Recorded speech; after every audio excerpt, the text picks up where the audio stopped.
So this happened a year ago, and I'm still pretty shaken up by this whole event. I thought I'd tell my story.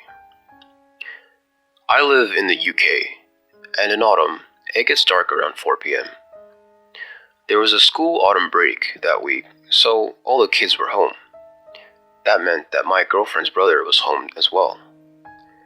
I'd been with her for a year at that point, so her family knew me pretty well, and her brother enjoyed my company. She'd recently been pretty stressed out.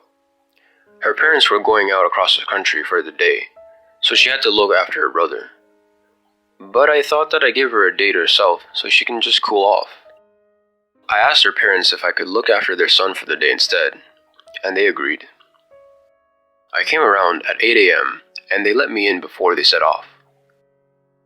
My girlfriend's brother woke up about an hour later, and she followed shortly afterwards. We went out for breakfast at a local cafe together and went back to her house when we were done. And once I dropped her off, I took her brother to the park. We got there about 2 p.m. and the place was pretty packed. Eventually, the sun started going down and the place was completely empty by 4 p.m.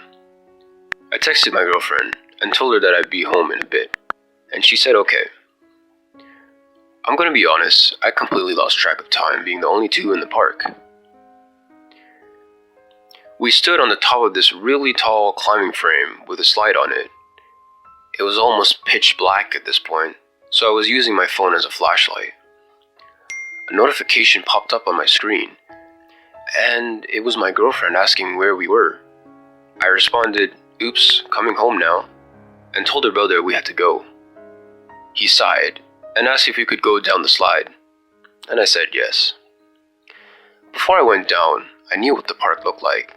There were street lights all around it, benches everywhere, some trees, and places for the kids to play.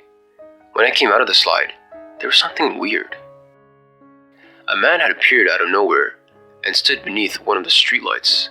He had a trench coat on and a beanie hat. I immediately got my girlfriend's brother behind me and called out to the man with a friendly, "Hi there." I got a response.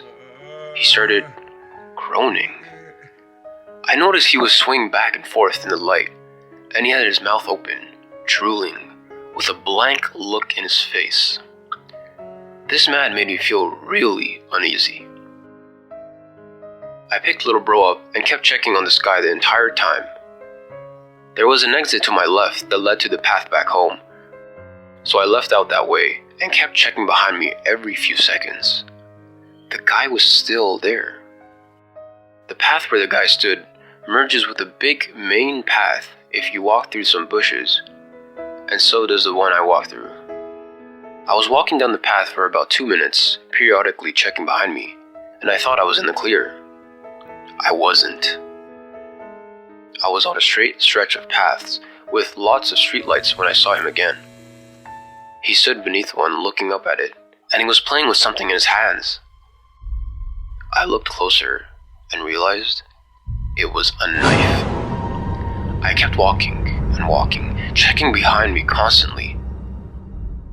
Little bro was so scared he had his head tucked into my chest. I noticed that the guy seemed to be moving to the new streetlights whenever I turned around. Initially, I thought it was my eyes playing tricks on me, but I started counting them and realized 2 streetlights behind me had definitely turned into 5. I could faintly hear the groaning noise, and he was occasionally moaning as well. I picked up the pace a bit and turned a corner, getting to the last stretch of the street before I got into my girlfriend's house. That was when I heard him behind the row of bushes. That moaning noise sounded angry, and I heard his heavy footsteps bounding down the path. The man was running. I immediately broke into a sprint and didn't stop until I turned an alleyway at the front of the street and got behind my girlfriend's house.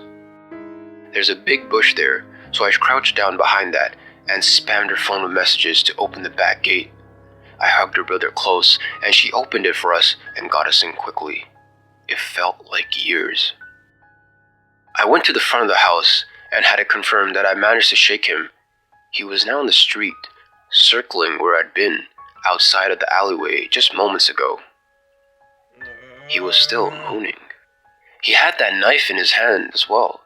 He started kicking people's bins over, I called the police immediately, but he was gone by the time they arrived, and as far as I know, they never found him.